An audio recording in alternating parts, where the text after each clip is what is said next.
శాంతి. ఈరోజుటి మురళీ తారీఖు జూలై 3, 2026. శివ భగవాను వాచ. మధురమైన పిల్లలు, మీరు ఈ డ్రామా ఆది మధ్య అంతాలను తెలుసుకున్నారు. మీకు తండ్రి ద్వారా జ్ఞాన 3వ నేత్రం లభించింది కనుక మీరు ఆస్తికులు. ప్రశ్న: తండ్రికి గల ఏ బిరుదును ధర్మస్థాపకులకు ఇచ్చేందుకు వీల్లేదు. జవాబు: తండ్రి సద్గురువు. ఏ ధర్మస్థాపకుడిని గురువు అనేందుకు వీల్లేదు. ఎందుకంటే గురువు అనగా దుఃఖాల నుండి విడిపించి సుఖంలోకి తీసుకెళ్లేవారు. ధర్మస్థాపన చేసేవారి వెనుక వారి ధర్మంలోని ఆత్మలు పైనుండి క్రిందకి వస్తాయి. వారు ఎవరిని తమతో తీసుకువెళ్లరు. తండ్రి వచ్చినప్పుడు సర్వాత్మలను ఇంటికి తీసుకెళ్తారు కనుక వారు సర్వుల సద్గురువు. మురళీ పాట: ఈ పాపపు ప్రపంచం నుండి మమ్మల్ని దూరంగా తీసుకువెళ్ళు. అచ్చా, మధురాతి మధురమైన అపురూపమైన పిల్లలకు మాత్పిత బాప్దాదాల ప్రియ స్మృతులు మరియు గుడ్ మార్నింగ్.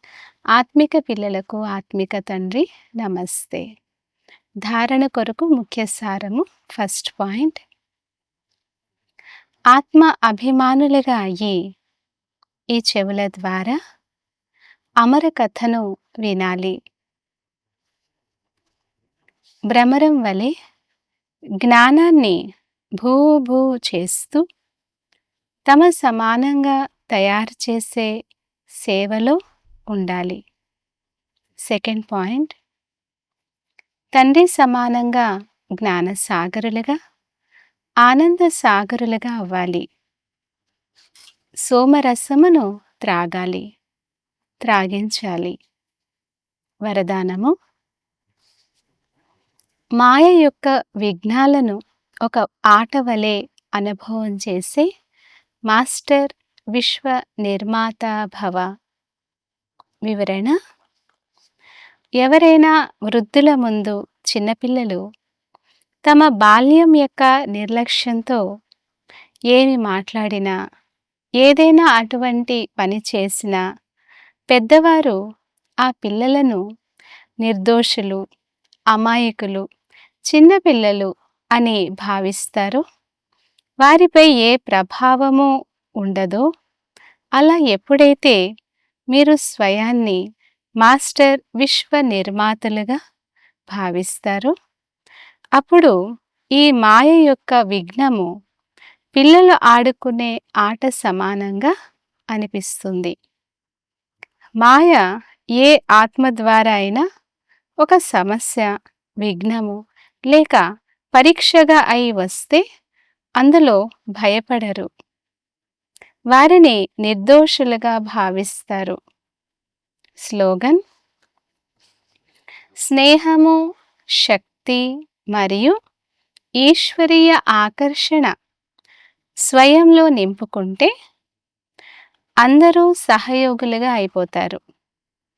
అవ్యక్త ప్రేరణ: జ్వాలారూప స్థితిలో ఉండి శక్తిశాలి స్మృతిని అనుభవం చేయండి.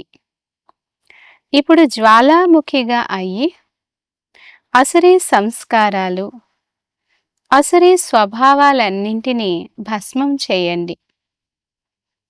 ఉదాహరణకు దేవీల స్మృతి చిహ్నంలో జ్వాల ద్వారా అసురులను సంహరించినట్లుగా చూపిస్తారు.